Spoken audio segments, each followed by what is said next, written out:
However, if you feel yourself starting to go unstable, relax the track a little by allowing the arms and legs to spread a little wider. When you stop, go back to a relaxed, boxy position. That means elbows in line with shoulders, bent about 90 degrees, with a good relaxed arch. Legs should be strong but relaxed as well. You don't have to stop very hard. By the time you relax, arch, wave, reach, and pull, you should be sufficiently stopped for a good opening. You can practice these skills on the ground. Lie on your belly, starting in an arched neutral position.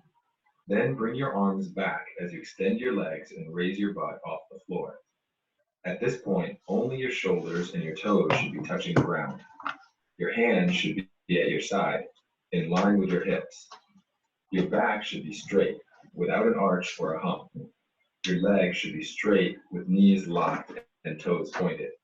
This should feel difficult on your muscles, and that will be very similar to what a good track feels like. Finally, part of tracking better is simply about tracking harder to the extent your skills allow. And sometimes to track harder, you just have to remind yourself to track like your life depends on it, because it does. Here are the key thoughts once again.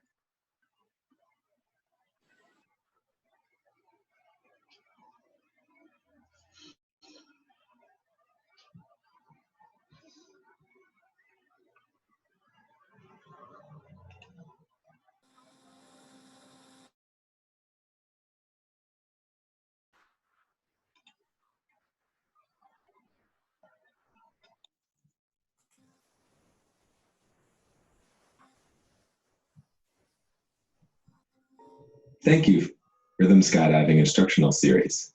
For more videos like this, please visit www.rhythmskydiving.com.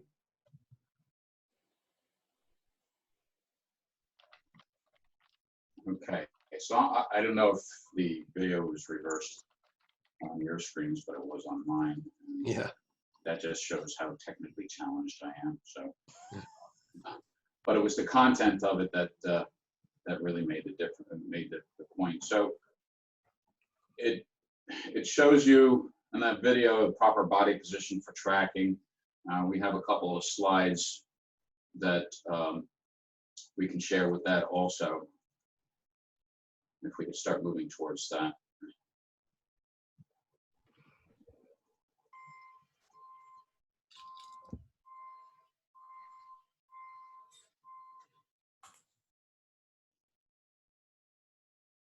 Want me just to pull it up, or you got it? Can't see it? Yep, I see it. Yeah, I see the presentation, but we need to move slides.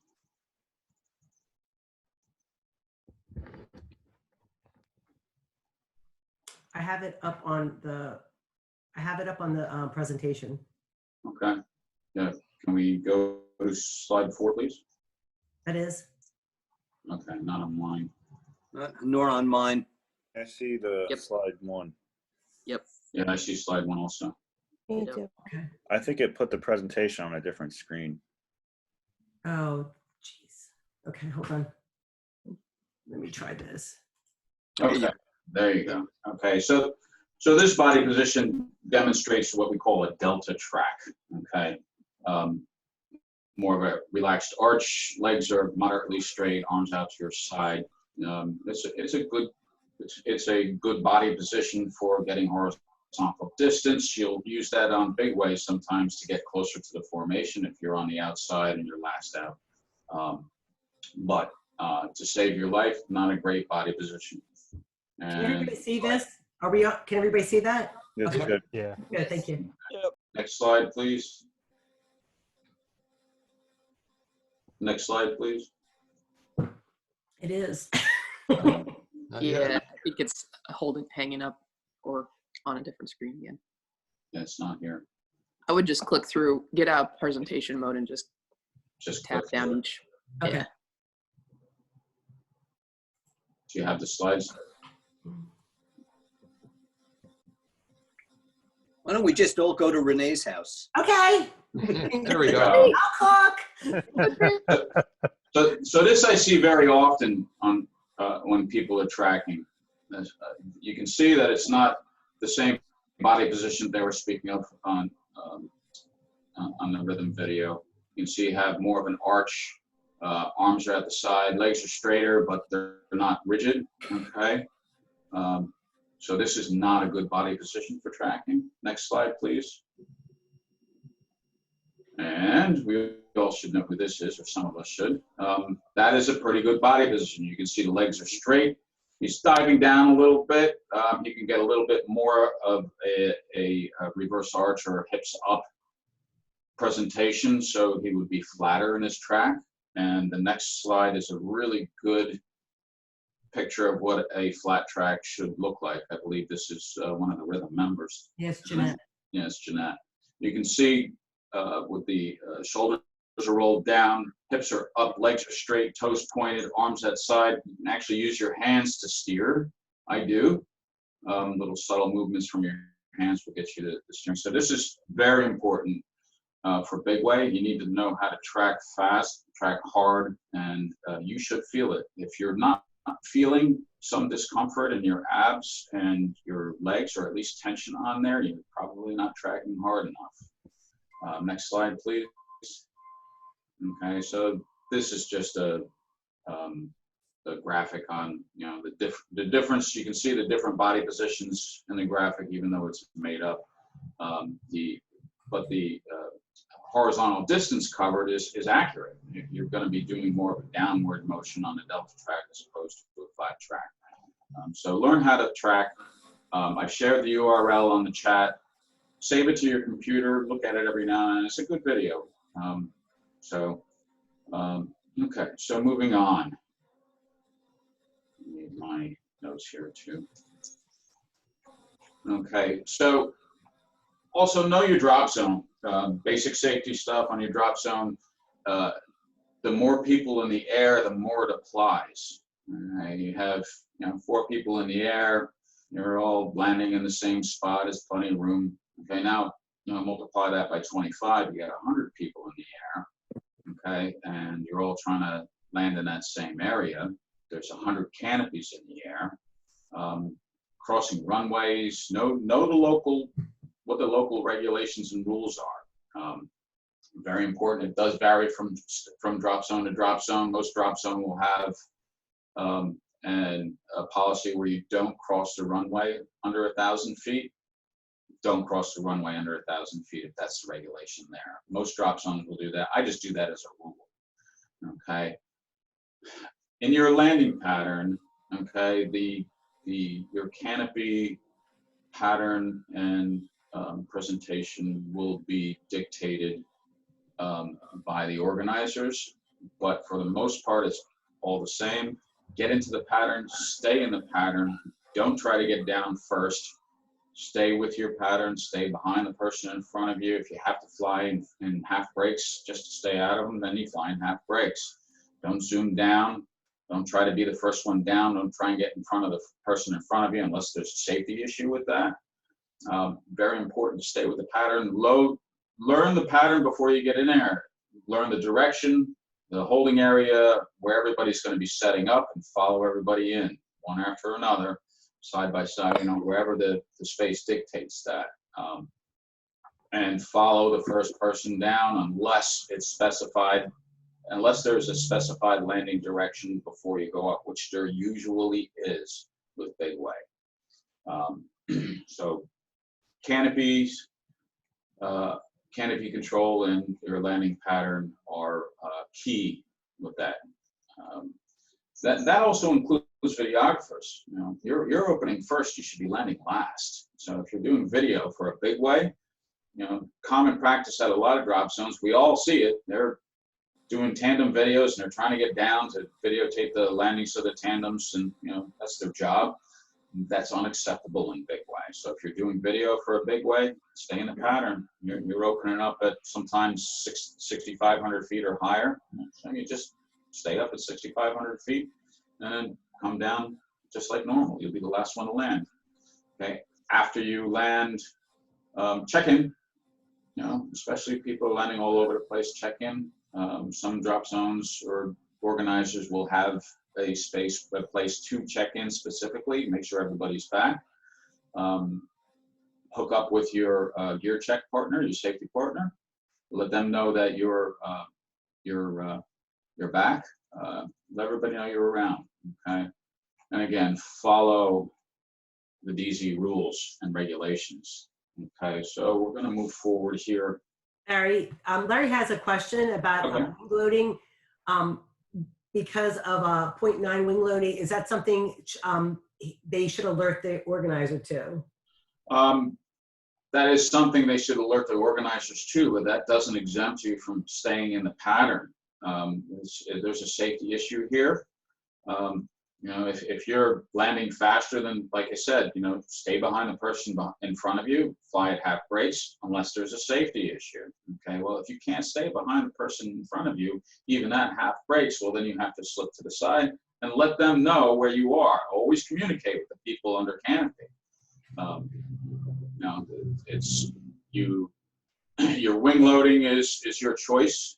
But big way is big way. 100 canopies in the air fighting for a place to land. It can get dicey, you know. So yeah, wing loading is an issue. Try to fly as slow as you can. The people that are ahead of you, you know, they should be flying full flight, trying to get down, you know, in a safe fashion, not holding up. And if you're the first person down and you're flying in brakes, you know, you're not doing anybody any favors. So, you know, get yourself out on the ground. Be safe, be smart. Come on, we're skydivers. We're supposed to know, you know, common sense stuff when it comes to this. So let's use common sense. And Jamie has something he'd like to add.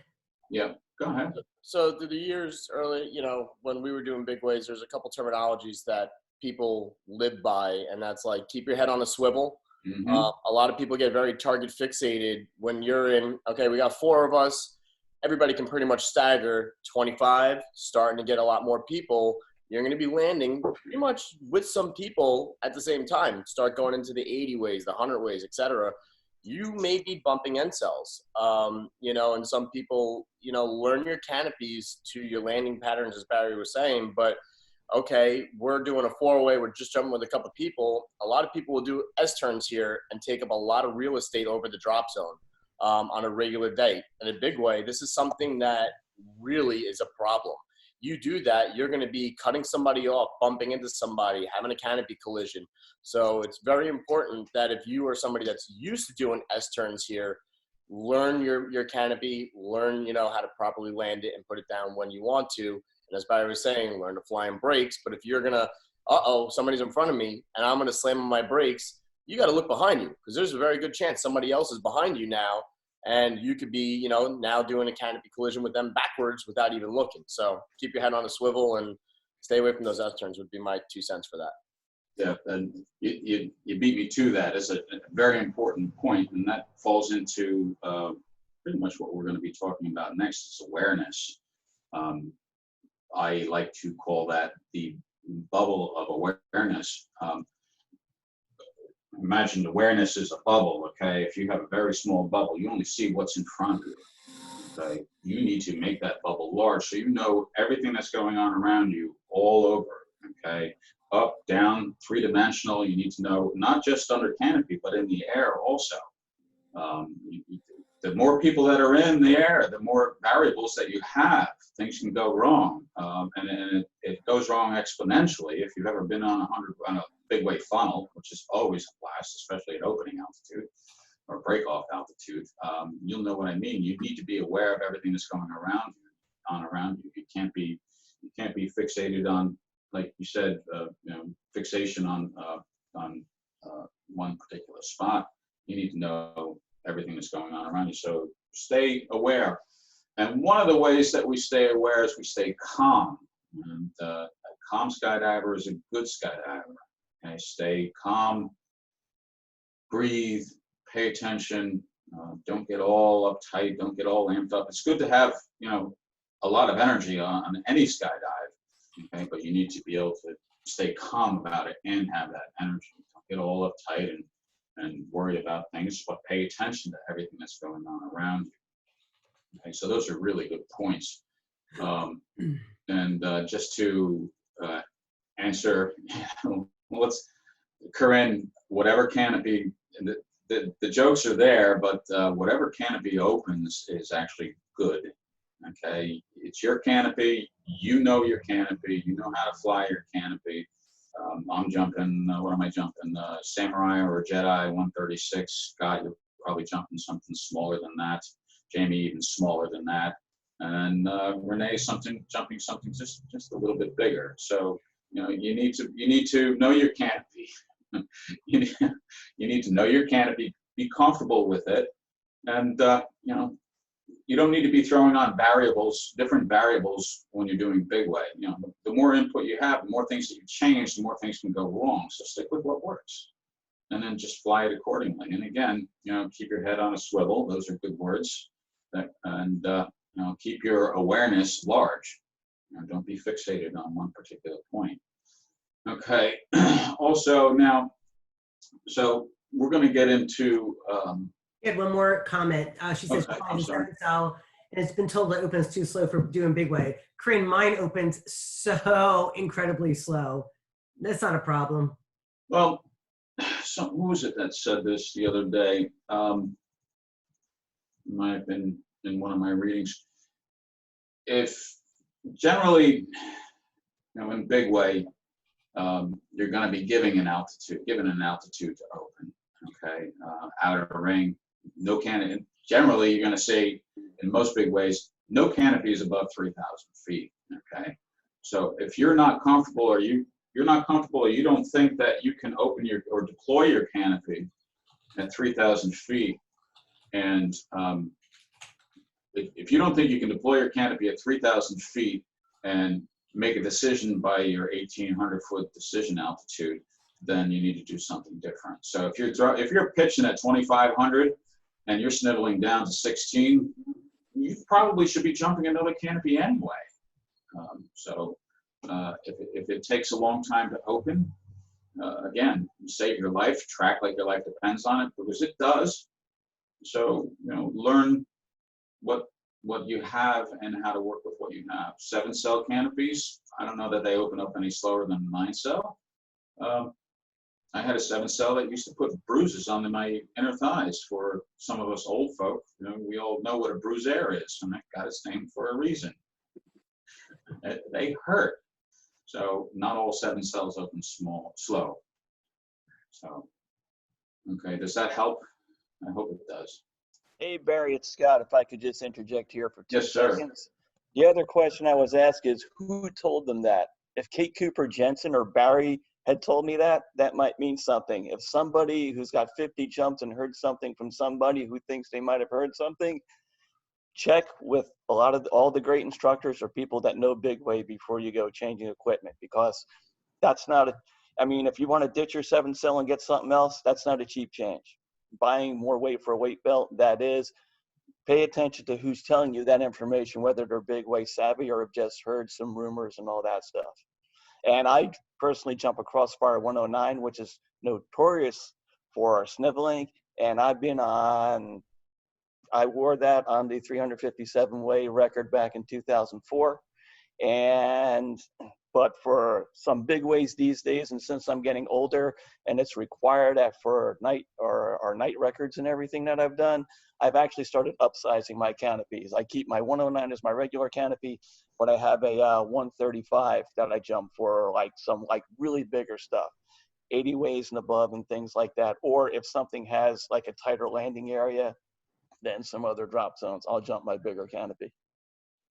Also, if you switch your canopies, remember, this is something now you have to relearn your canopy on everything. So you're not just going to, for somebody saying 7-cell, 9-cell, get rid of the 7-cell or 9-cell. Canopy is a canopy, and a characteristic of one canopy is not going to be a characteristic of another, whether it's a 7 or a 9. But specifically, if you now switch canopies just because somebody's telling you want something that opens faster, you have a whole new wing to learn now at this point. So then I would say, if you're a newer jumper, whether you're big way or not, seek some canopy coach. And whoever's giving you this information, make sure, as Scott just said, legitimately, make sure they're a really good canopy pilot and can guide you, because I can tell, let's just say I'll tell Scott, hey, I think you should try this one, but that same canopy may not be the right thing for Barry or for Renee.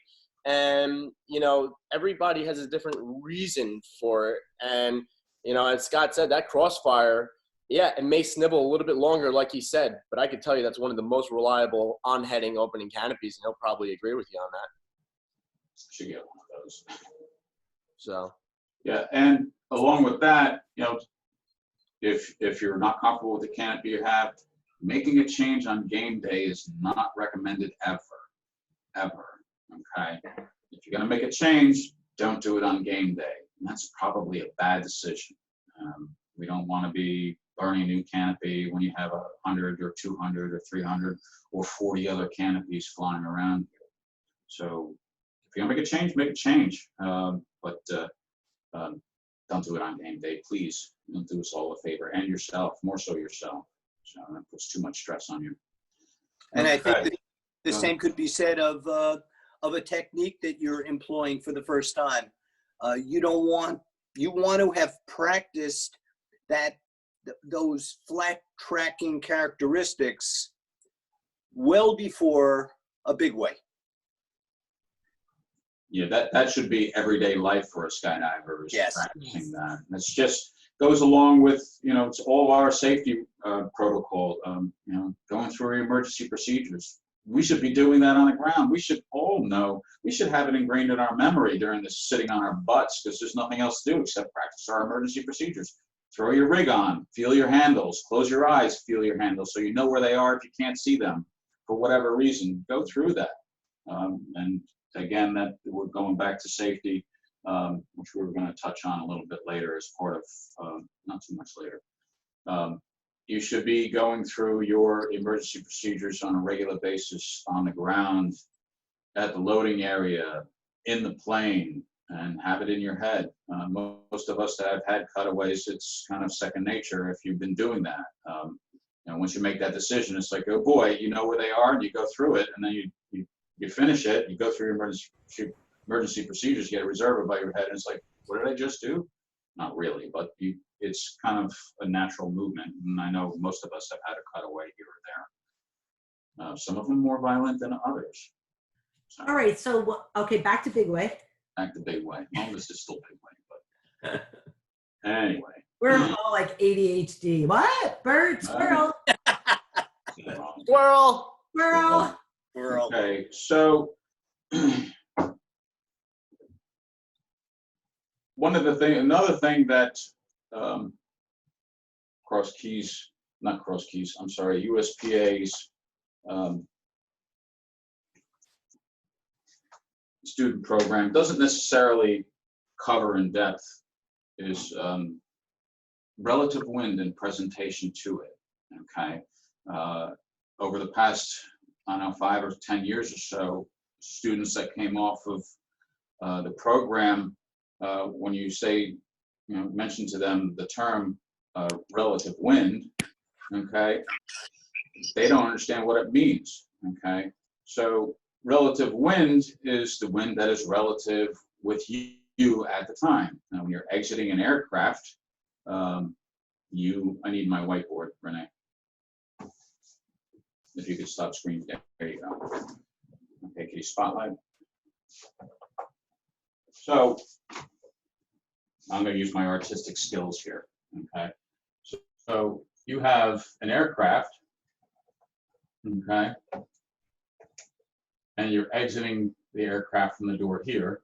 Now the aircraft is flying forward, okay, so the relative wind on the aircraft is actually going towards us.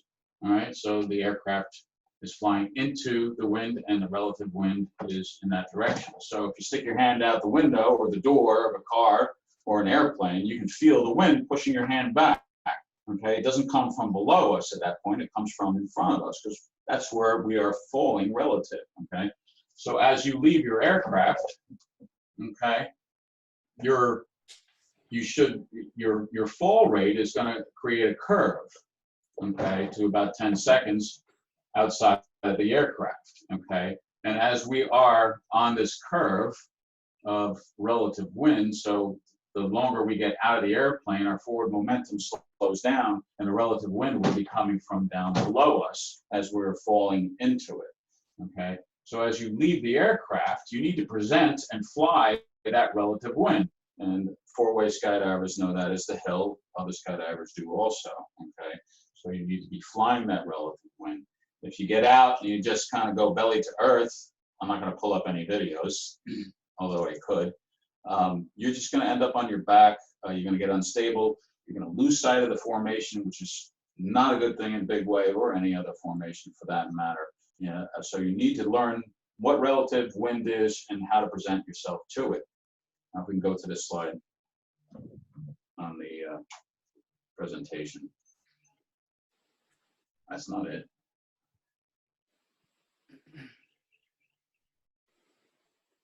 And I can pull up a couple slides here too.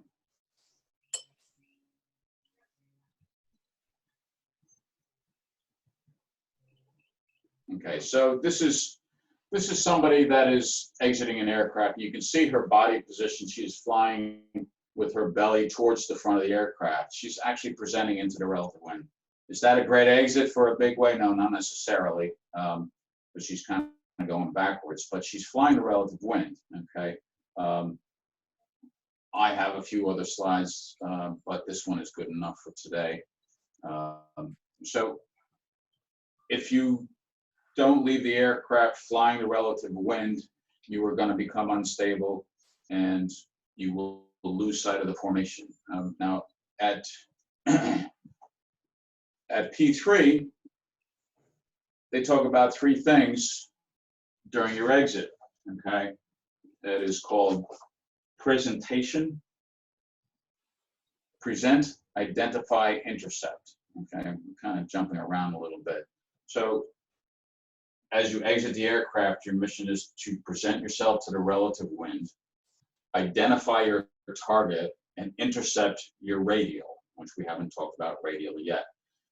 If you don't know how to present, okay, you won't be able to do the other two efficiently. So learn how to present, learn how to fly the relative wind. If you have questions about relative wind, we'll go through it as the season goes on. I mean, this whole program this year was dedicated to getting us through all these things. And if you need individual help with it, we will be there to do that, okay? The graphics, you know, my artwork isn't very explanatory, but you need to know about relative wind. If you have any questions about it, don't hesitate to ask. Also, ask when we get back in the air, okay? So, Renee, why do we have a highlighted? One second. Okay, so let's start talking about. Let me just go through my notes here real quick. A couple of terms, a couple of thoughts. Let's talk about the ride up before we get into the dynamics of it. Okay, some big ways you're going to have oxygen. Let's talk about oxygen.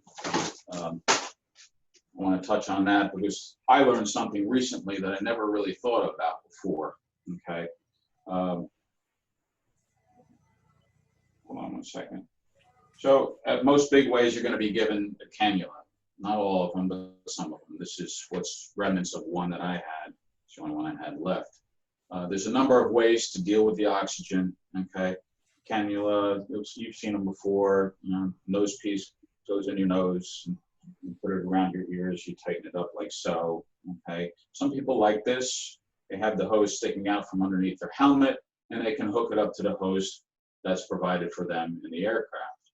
Personally, that's not my choice. I prefer to use the hose. Now, there's three accepted practices. This is one of them. It's a viable option for you. Put the cannula on. You have the hose. When you disconnect, stick it in your jumpsuit or wherever so it's not banging you in the back of the head or tangling up with your equipment. My preference is to use the hose and then put it into my mouth through the vent on my helmet. If you have a vent on your helmet, or up through your face mask into your mouth, and kind of bite it and hold on to it and just breathe naturally. I generally breathe naturally through my mouth. Another option, and I don't endorse this, although it is an accepted practice, you can turn your helmet into like an oxygen mask. You can put the oxygen tube in your helmet with your visor closed, and that will create a high oxygen environment, which should be sufficient for you to get to the higher altitudes for which you would need oxygen. Don't put it by your eye. It will dry your eye out. It will dry your sinuses out. It will dry your throat out. That's just one of the issues with oxygen. And one thing that I've learned this year, or the end of last year, is that if you are a person that uses chapstick or lipstick, don't use it, because oxygen reacts very violently with petroleum products. It will spontaneously combust. So if you have chapstick or a petroleum product on your lips, you can burn the shit out of your lips just by using the oxygen. So yeah, avoid that at all costs. I didn't know that. I didn't, you know. Has anybody not known that? Am I the only one that didn't? I did not know that. Yeah. So yeah, we just news to me. What's that? I knew oxygen was highly flammable, but not that it would react with petroleum. Yeah, You still need a heat source for that, I'm thinking. No, you don't. Where did we hear that? They told us, and we both looked at each other and were like, I forget where that was that we heard that, but if you do any welding or cutting with oxygen, that I do, I'm a plumber and I weld and I cut with oxygen torch. If you put oxygen onto a petroleum product or grease, it will combust. If you put grease on your oxygen regulator and put it onto your oxygen tank and turn it on, yeah, you're in for a fucking surprise. Well, if you're a scuba diver, they use a specific silicone that's actually meant to go with oxygen to that level. Yes, yeah, silicone grease, certain specific silicone greases are accepted, but the best thing to do is don't use any grease at all, and you won't have to worry about it.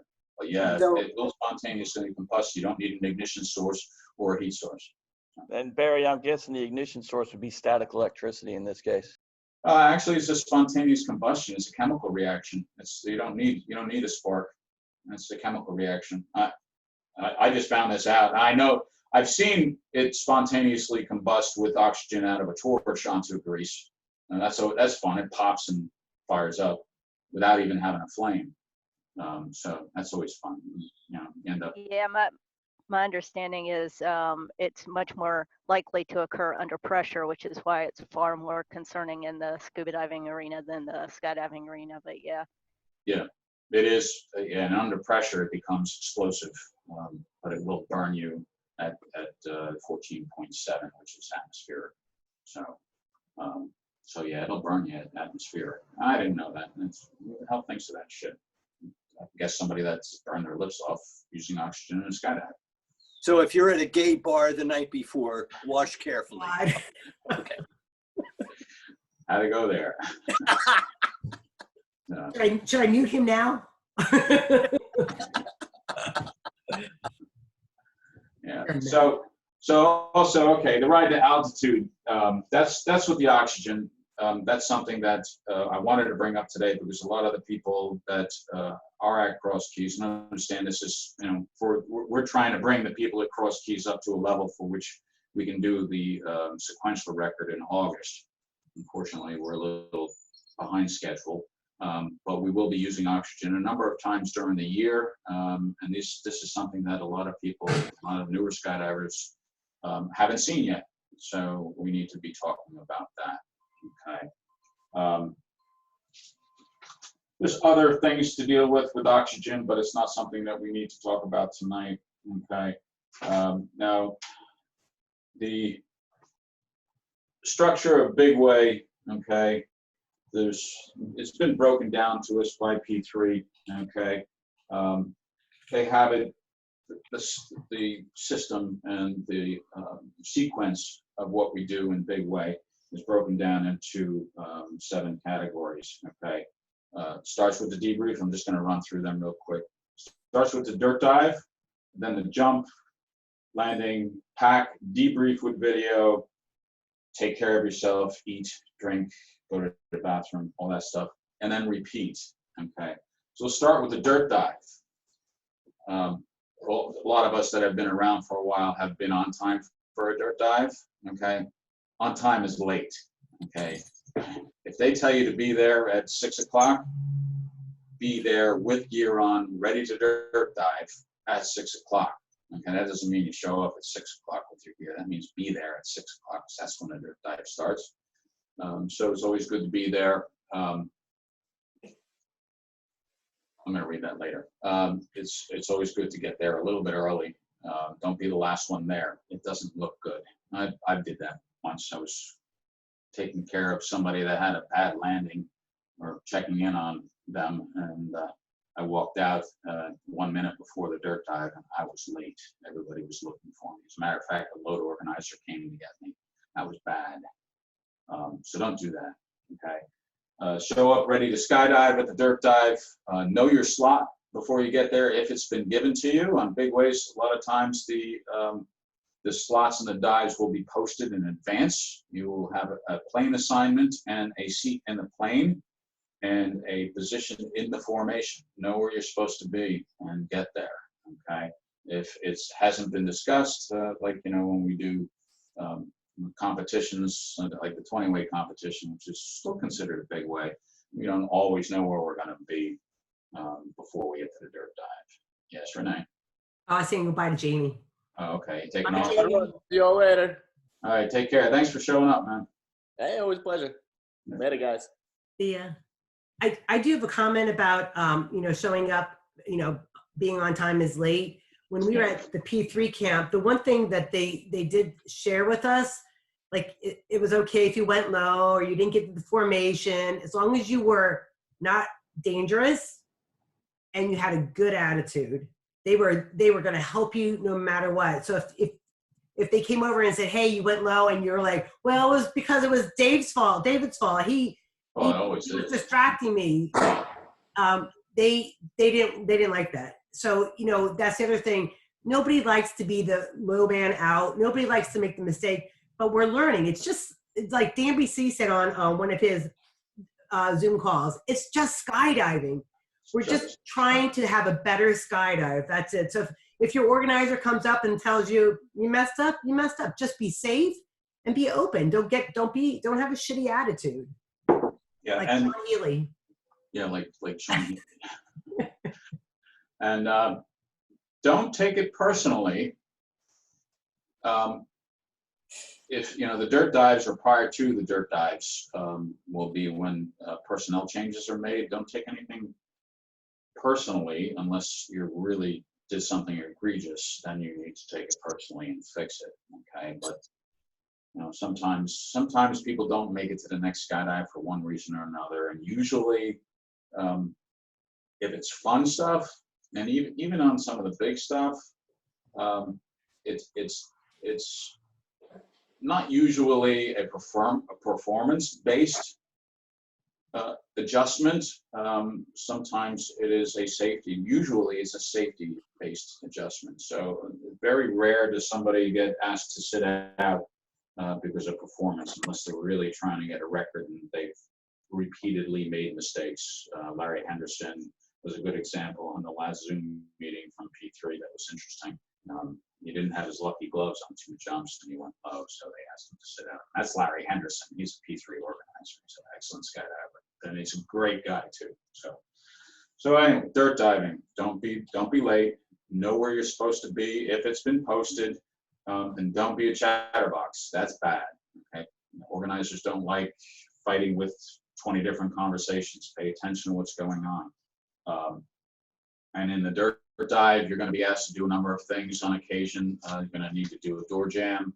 You're going to need to do an exit frame, which it's easier to talk about on site than to talk about here. But basically an exit frame is where you're going to be a couple of seconds out of the door.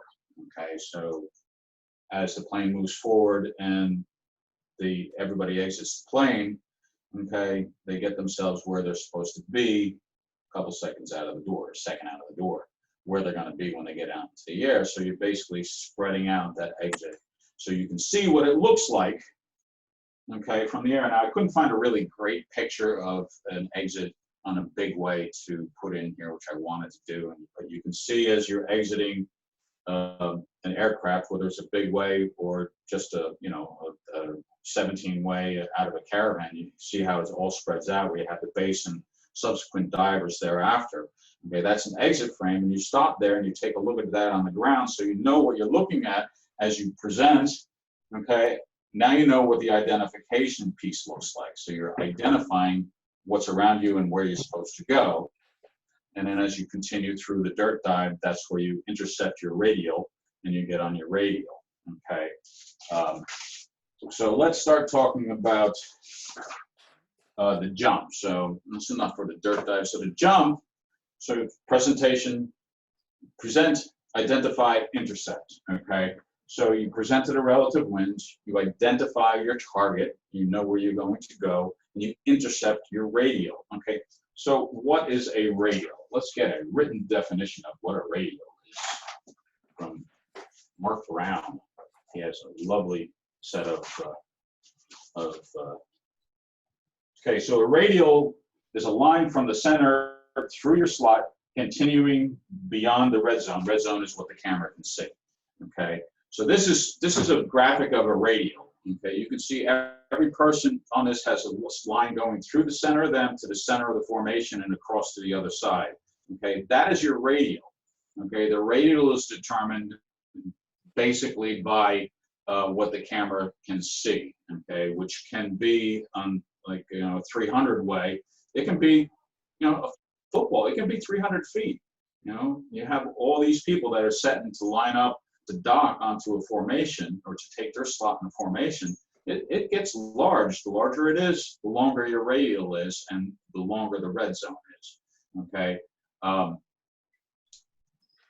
We can talk about quadrants. I don't think we uploaded a video or a graphic of a quadrant, but if you take your skydive and you divide it into 4 sections, okay, where you are is your quadrant. Each quad is a quadrant, okay, and you first get to your quadrant.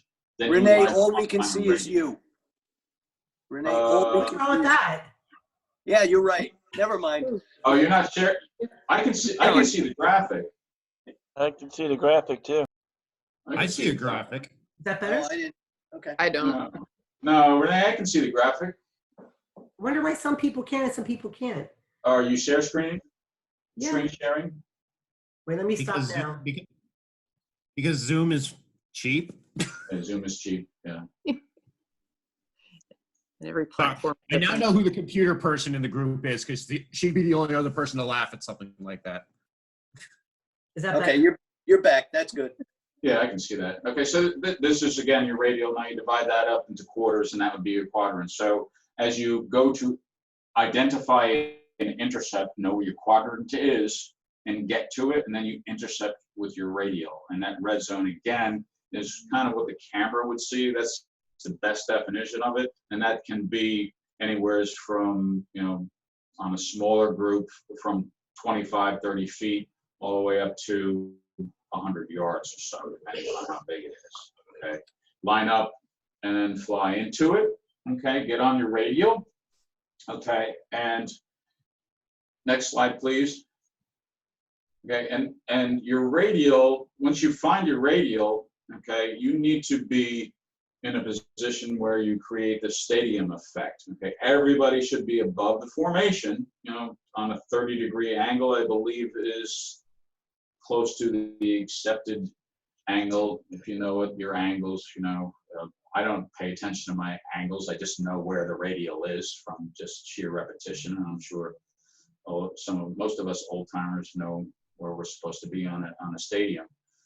So you would want to be flying so you're up above it, just like this kind of looks like a bowl, and then or a stadium, and then you bring yourself down to the formation.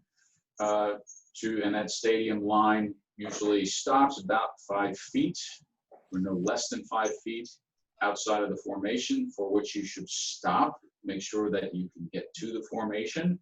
Okay, don't go low, match the fall rate, fly into your position, get on level, fly right up to the position and take your grips. Don't grab for it, okay? Don't get on top of it. Get on level at that 5 foot mark match the fall rate before you get there. You need to stop before you get there. Okay, get on the level, fly into your position and take the grips. Grips should be wrist grips and upper leg grips unless otherwise specified. So it's wrist grips and upper leg grips, okay, unless otherwise specified. So,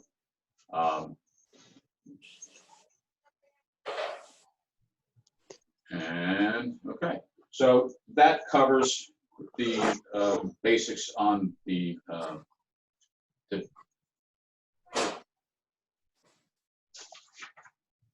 Renee, did you switch off the screen sharing? Yes. Okay. Okay, so that covers your basic approaches. Now, we're not going to dwell too much on this because a lot of this stuff you actually need to actually get in and do. And once we clear up from our COVID nonsense, we're actually going to do our big weight camp and actually put this into practice. Now, with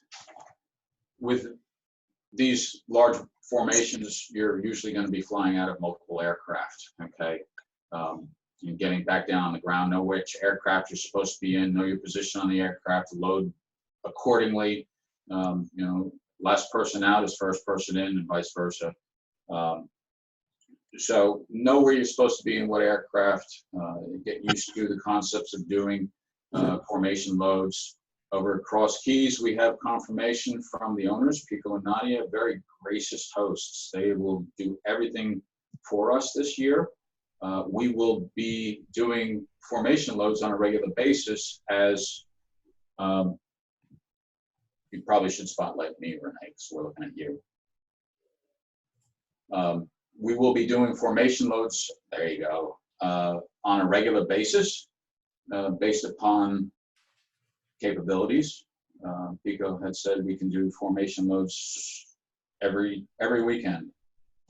Even if we're only doing like 10 ways, so put 5 in one plane, 5 in the other. I'm sure there's other groups of people that would like to do formation loads behind us, just like a regular load. So we have that commitment to do that, and we will be practicing that. So we can practice these things: the presentation, the identification, the interception, the stadiums, the radials, all those things we can do this year coming up. So, so let's move forward here and get out of that. Okay, so your landing, we've already spoke about landing safety. Okay, get in the pattern, stay in the pattern, know the landing direction, don't deviate from it, don't try to get down first, follow the person in front of you, follow, if there's something different, depending upon what the plan is, you may be required to follow the first person down, and the first person down needs to set the landing pattern. We'll talk about that at a different date, okay? And everything that we talked about, there's a lot of canopies in the air. Keep your bubble of awareness large, so be aware of what's going on around you. Stay calm at all times. Your reaction time diminishes when you start getting anxious. So if you stay calm, your reaction time is actually going to be greater than if you're anxious. Keep your energy level up. Okay, landing we spoke about. You land safely, check in with your safety partner or your gear check partner, whatever you want to call your partner. It's always good to have a partner to these things, somebody, a go-to person that you can rely on to check your gear, to check in with, to ask a question, and then, you know, work things out from there. When you get down on the ground, pack. Get packed quickly. Pack. If you have a packer, use your packer, get your stuff to the packer. You're usually given 15 to 20 minutes to pack, usually 20 minutes, and then you have a debrief from there. And there's a video debrief. It will be a video debrief at Cross Keys this year. We have our own special room, the old cafe. We have taken that over. We will have our debrief room set up there. So pack 20 minutes, be in the debrief room, ready to debrief. In the debrief, pretty much with every skydive, critique yourself, okay? Look at you. What did you do good? Okay, what was good about what you did on that video? Okay, that's primary. You need to say, okay, that was good. I need to do that again, okay? What can I do to make that better? Is your next question. Okay, critique yourself. What can I do to make what I did there better? What can I do better on that? Institute that on the next skydive. If you have a question about it, by all means, check with the organizer. The organizer may have some input for you also. Don't argue with the organizer. That's a bad thing to do. If you have to have a discussion with the organizer and you have a disagreement with it, do it privately, not publicly. It's never a good idea to call out an organizer in public. If you have a valid point that the organizer and you disagree on, the organizer should validate your point and then make it public on his own. But take criticism graciously. We all have had criticism. I have. Scott has. David has. We all have had a lot of criticism over the years. It's going to happen. Sometimes it's not pleasant to hear, but it's for your best interest, you know. So take it graciously. And then after the debrief, again, get yourself something to eat. I emphasize this with everything that we're doing with the four-way camps, with the four-way teams. In between every jump, get something to eat, get something to drink. If you got to go to the bathroom, get it done. You don't have a lot of time to do that. People that know me know, like, you know, I'll grab a granola bar in between every skydive. They're simple, they're cheap, they're easy. Keep your blood sugar on the level plane all day long and drink a bottle of water, depending upon the temperature and the humidity level. Stay hydrated. Don't overhydrate. You'll end up in a hospital, as people like me can do on occasion. So keep your hydration level where it's supposed to be.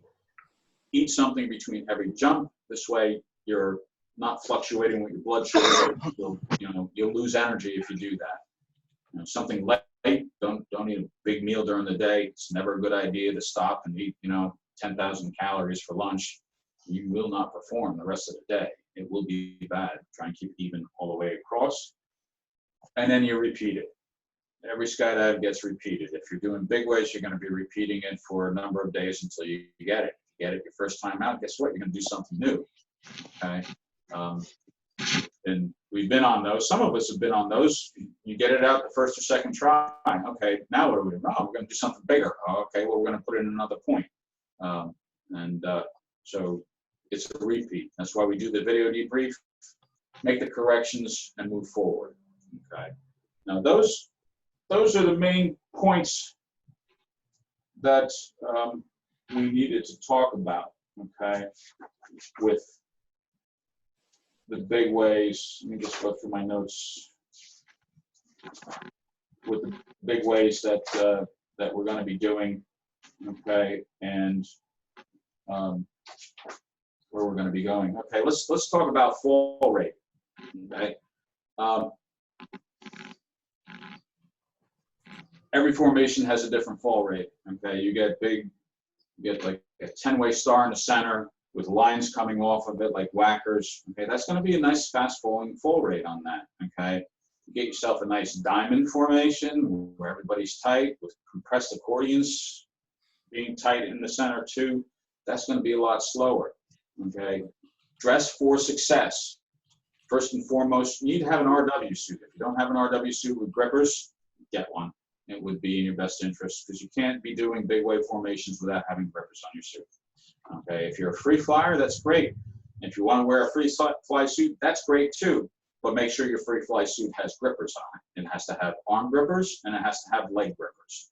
Not necessarily inside legs, but I strongly recommend it. A lot of big waves that I've been on, it's better for the formation to take an inside leg grip as opposed to an upper leg grip, depending upon what you're building. So absolutely have an RW suit. Okay. Also, if you are a fast faller like myself, have a variety of suits or a plan to put something on over your suit so you can fall slower if you're not in the base.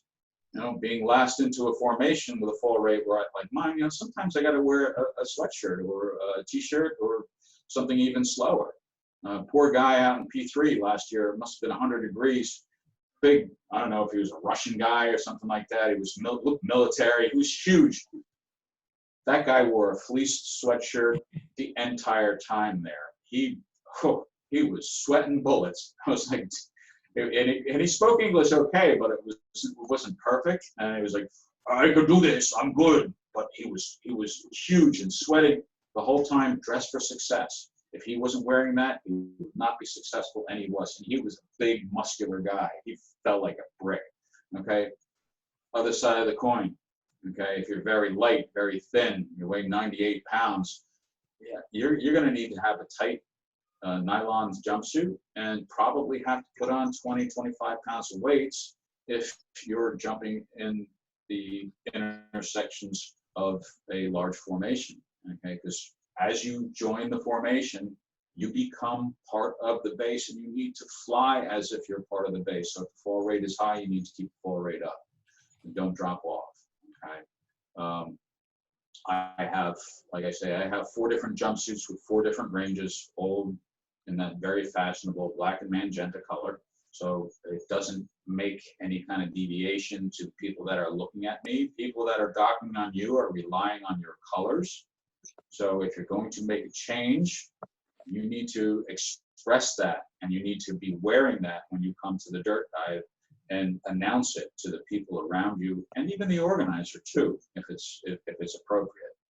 So, you know, if you have multiple jumpsuits or you're putting on a sweatshirt, communicate that. Okay, so your fall rate is very important, and remember, when you dock onto the formation, you have become part of the base. There could be 100 people docking behind you. You don't want to make that thing so floaty that the 98-pound person that wasn't even wearing weights because she's docking last can't stay up with it. We've all been on those where they've gone a lot slower than we wanted them to go, and it was a struggle to stay with them. Okay, so dress for success. If you do go low, get out from underneath the formation. Move off to the side. Okay, turn your head to the side, your arms out, your legs out, bend at the waist, go slow. Keep your fingers together. You know, this is faster than this. Okay, you want to go slow, put your fingers together. It makes a difference. It makes a big difference. Point those toes, turn your head to the side so you can see the formation. You're also increasing your surface area because your head is wider on its side than it is facing forward. And turn your feet out to the side too. Instead of having your feet pointing down or straight out, turn them out to the side. It'll give you more surface area. Little tricks to go slower. Okay. Best thing to do, okay, don't go low in the first place. Know the fall rate, dress for success, and don't go low. Don't over dive. That's usually the first thing that happens is people don't anticipate the fall rate. It's going slower than they expected. They over dive, they get underneath it. There's a lot of other reasons why people go low, but get out from underneath it so you don't take out the formation too. Okay, it's very important. Okay, and fall rate, if somebody's missing in the jump, now these are all things that are, you know, we're starting to get into detail here. If somebody's missing the jump, you don't take their slot on a record attempt. Okay, other skydives maybe, never on a record attempt. Fly your slot as if they were there, ghost it, and you know, do your job. Break off. Okay, let's start talking about tracking. Renee, can you pull up the tracking groups? Okay, when we're doing big wave, you're going to track off in waves usually. Okay, sometimes there's only one wave, other times there's multiple waves. Okay, and one of the things that we do to help us with separation is we create tracking groups.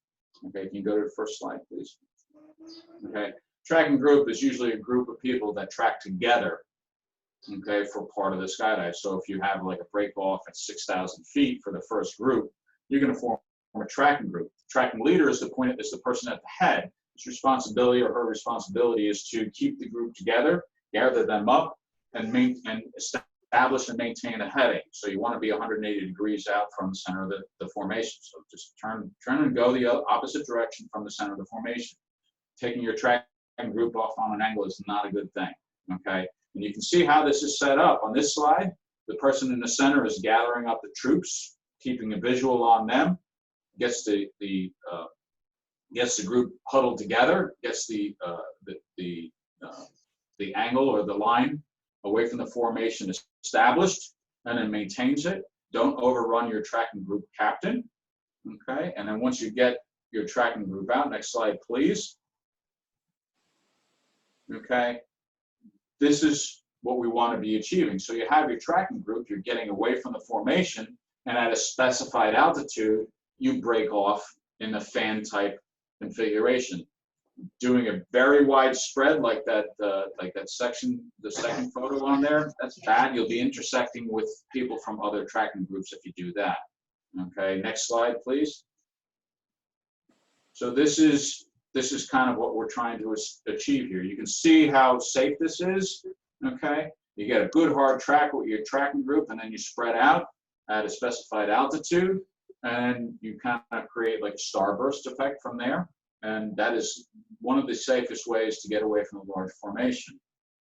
We have one more slide, or is that it? I think that was it. Okay, so that's a tracking group. Okay, some formations will just go ahead. I will add when I was at the P3 camp, what I learned about tracking groups. So when somebody says tracking to me, I'm like, track like your life depends on it. Get the heck out of there. The tracking group is a lot slower. It's like the mama bird's collecting the baby birds, and now she has all of them. Then you track your ass off. Yeah, I learned that at P3. I never knew you did it slow and then went fast. So it's about really being stable and having your group together. Yeah, and that depends upon the tracking group captain. The tracking group captain sets the pace. Okay, if the tracking group captain is a fast tracker, you may be tracking faster, but generally it's a gathering of the group. They're taking them away as a group from the formation safely, and then so let's say our break off is 6,000 for first wave. Okay, the tracking group may stay together till 5,000 or 4,500 and then break off from there, depending upon how big the formation is. And then when you break off, do it in a controlled fashion. Know your angles. Don't do 90 degrees if you're out on the tail wing of that. Just spread out in a safe direction, sort of as in a nice wide fan. Okay. Scott, you have anything to say on that? Because this is a really important point.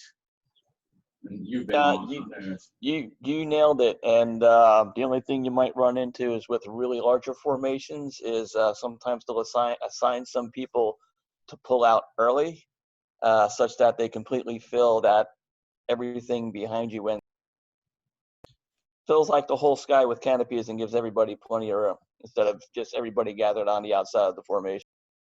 Yeah, there'll be sometimes, depending upon how big the formation is, there will be a horizontal separation. First group, yeah, no canopies above 2,500 feet.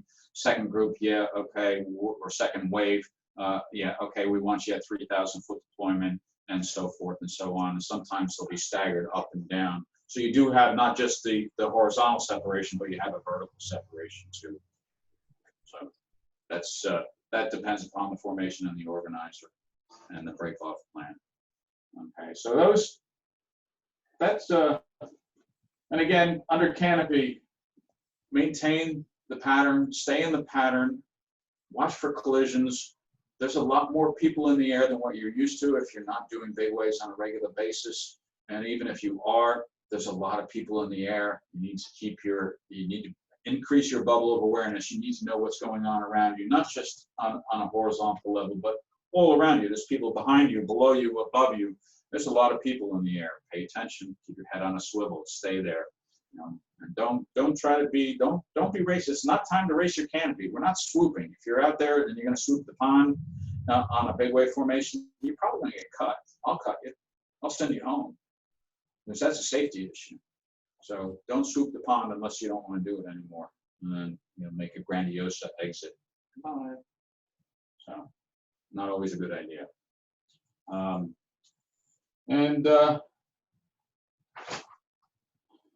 That covers the tracking. Now let's talk about this. Funnels on a big wave can be interesting at best. I've been on a few of them. I've been on a few of them low. Very uncomfortable. Okay.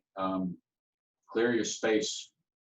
Know what's going on around you. Maintain calm. Stay calm. If it's 6,000 feet, break off altitude is 6,000 feet, and all of a sudden half of the formation folds up on it. You could be in that mess. You could be out there watching it. I've been in both of those conditions.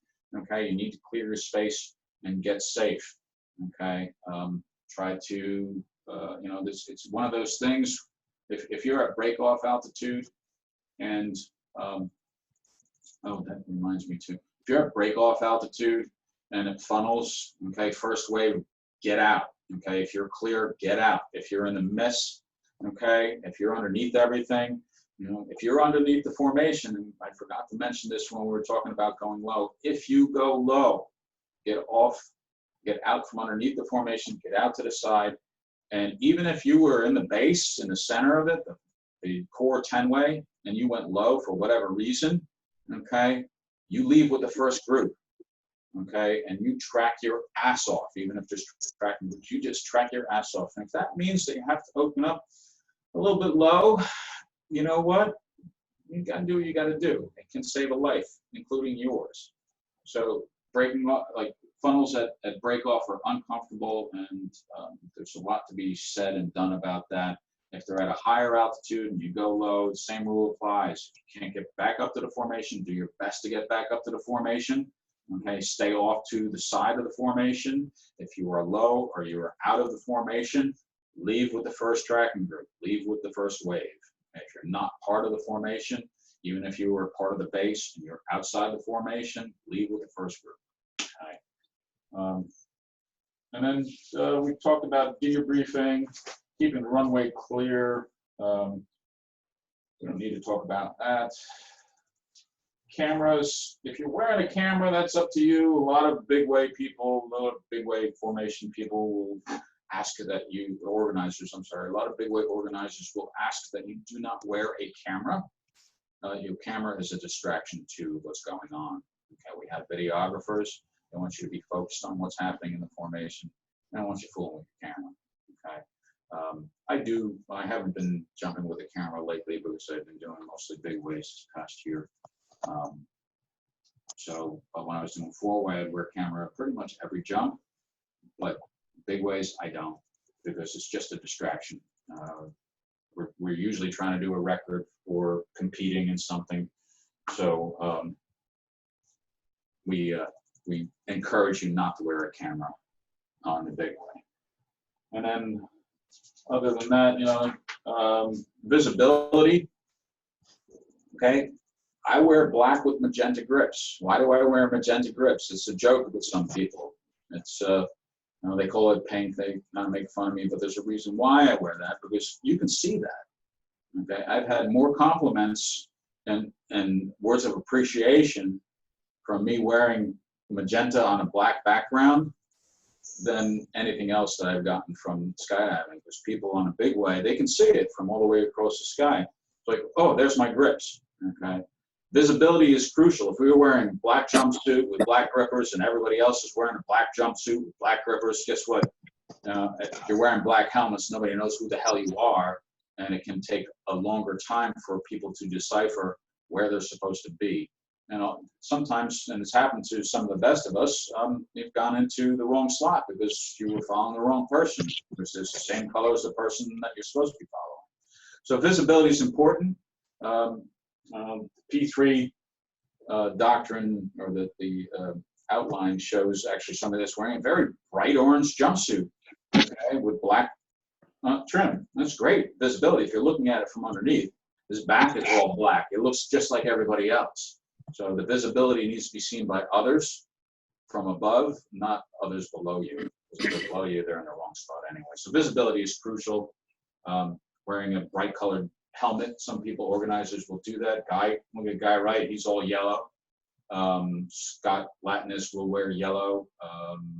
The P3 group, they have their P3 colors. I believe they're red for the most part, but they will have various different colored jumpsuits, helmets, something to give visibility and location for other people. Also, another thing, you don't want to be chasing around a formation that's spinning. The basis responsibility is to get it on heading. It can take a hit. It can spin when it takes a hit sometimes if people aren't flying correctly. Try to let the formation settle down before you start chasing it around, because you can end up with 100 people or so chasing a formation, and then it comes back to where it was. That's not a good thing. Know the heading, know where you're supposed to be. If the base funnels, you kind of need to know where you need to be anyway. Get onto where you're supposed to be in a formation. That's why we do exit frames and dirt dives. Have reference points, not just focusing on the center of the aircraft. Okay, I'm sorry, center of the formation, but also you need to pick up some key points around you. grippers, like that guy with the magenta grip. He's in the quadrant next to me. I'm flying in 2 people away from him. You know, have that bubble where you can see that peripherally. Okay. Also, one other thing that we didn't talk about yet. Bad things happen when you take your eyes off of the center of the formation. So if you're going to pick up a grip, don't be grip fixated and concentrate on that grip and take it up, because shit can be happening in the center of the formation that you need to adjust to. Okay. I'm not saying don't look at your grips, but make it a quick look. Just kind of glance, know where it is if you're not sure. If you can't see it peripherally, a quick look is all you want to do. You take your eye off the formation, something could be happening on the other side. It can go up, it can go down, and all of a sudden you look away for a second, you come back in, and the formation is not where it's supposed to be. Now you're a problem because you weren't paying attention to what's going on. You may end up going low as you're taking a grip. So don't take your eyes off of the formation. Bad things happen when it does. It's happened to me. It's happened to me more than once. Pay attention to what's going on in the center. And other than that, without actually getting onto the drop zone and putting these things together, we've covered the basics of what we wanted to cover today. Okay, so I would like to open it up to everybody if they have any additional comments or questions. So unmute and ask away. Have any questions? Want to talk about anything pertaining to Big Way? Please, now is a great time to do it. And I'm glad everybody was paying attention to the picture I drew. Thanks for pointing that out, Renee. Nobody picked up on the Cheetos. I was just about to comment on that about a minute ago. Trying to be polite, although it took me that long to find them. Can't be skydiving if you don't. And one other thing, if one of you people, if you're the one that stole my Cheetos at Cross Keys last year, I'm gonna get you, sucker. I'm gonna sack you. Somebody stole my Cheetos. Hey, Barry, if there's no comments, I'd like to chime in with a couple notes that I took during this, and we'll be real quick. Yes, please. Thank you. First being, in the beginning, Barry mentioned gear checks. It's extremely important because a lot of times in big ways, we will load up the door of the airplane. I have seen people, pilot chutes, reserve handles, whatever, I have seen them pop out of wherever they were supposed to be as that last person was squeezing out into a very tight door. So make sure all your stuff is good. All your stuff is tight, your pins are tight, your Velcro is good. If anybody wants to see a really ugly video of something like that, I can show it to you. Barry said before, first person, and usually first person down sets the landing direction. Sometimes the first person doesn't land the way that you would like, and sometimes, in like Skydive Arizona and other places, it's dictated which way you need to land. They've got an east-west landing area and a north-south.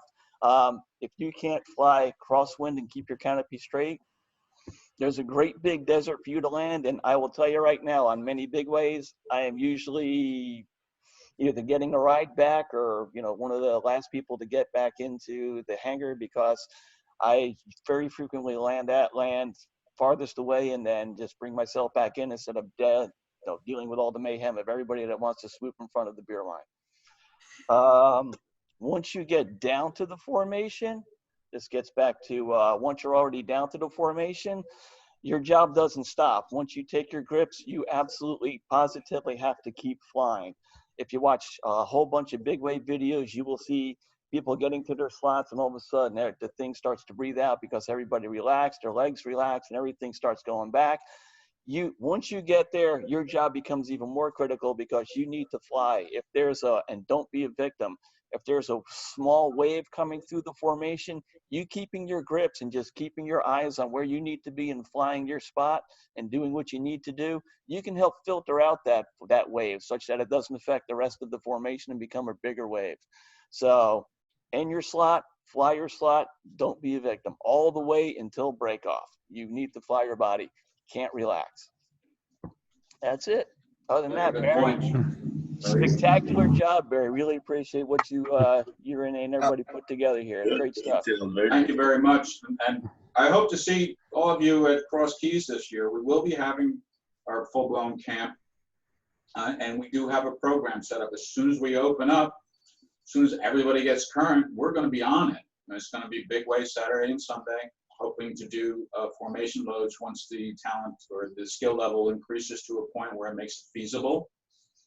We hope to be doing them at least minimum on Saturday, one on Saturday, hopefully multiple ones. I would rather be doing formation loads on every jump than not. So stick with the program. And again, we do officially have set a 34-way sequential record attempt.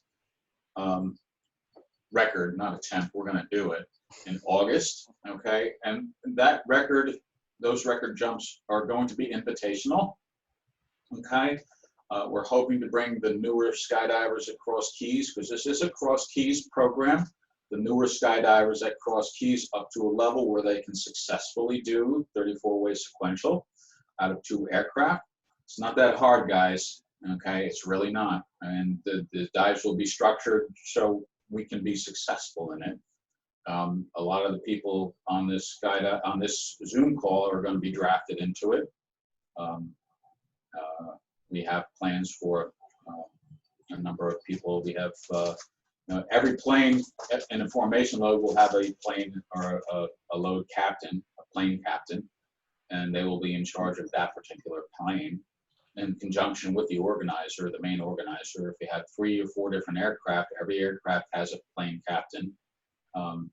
So you'll see some of these faces here as plane captains if they're not part of something else involved too. So let's try to stay with the program at Cross Keys, get current, and we're going to start right away as soon as we get back to it. Some of us are already current. I know the drop zones are opening in our areas-ish, but not quite what we want. Scott, did you get to jump this year yet? Yeah, as a matter of fact, unfortunately my rig is in date, and I am in date because I had a cutaway on one of my last dives in Arizona back in March. Okay. No, Renee and I'm good through September. Okay, Renee and I were down in DeLand in March, so we got our 10 jumps in down there. I encourage you all to, providing that you don't need to do a recurrency, and even if you do need to do a recurrency jump, travel. There are some drop zones close by, within driving distance, for which you could get out and make a few jumps. Some of them have restrictions. You may have to pay more on a plane that is more lightly loaded, but they are available. I plan on getting out of here in a couple of weeks and try and get a weekend of jumping in a different state, providing they let this dirty Jersey boy in with all my nasty germs. I can't go to Texas right now. I have to sign a paper saying I'm in quarantine for 14 days, and I got a competition in, 6 weeks, 4 weeks, something like that. Hoping that's going to change. We can go to Florida. Florida is not instituting their travel restrictions right now. All the drop zones in Florida are open. The land is flying full boats, and you have an option at the land of going on a half load. It's going to cost you twice as much, though. And so far, they've been open since last weekend, and nobody's taken them up on the half load option. So. And also, iFly tunnels, I believe you can book for the 23rd. Jacksonville iFly is currently open, and if you needed to do some skydiving and tunnel work, head down to Florida. Jacksonville tunnel's open, the land is open, Sea Hills is open, Titusville is open. Unfortunately, we saw something happen over there. I know they're open from that. And I would expect all the other drop zones. I don't think, what is today? Today's the 16th. Clewiston's probably open too. That's a Spaceland property, and they are opening up on the 15th. So have at it. Get out if you can. Get current. Let's get some skydiving in. We all need it. Anything else? Anybody else have anything they want to talk about? Renee? No, I'm good. I recorded this, so all I have to do is figure out how to get it all out. Yeah, we didn't figure that out. We tried that. We tried to figure it out. We couldn't get that done yet. So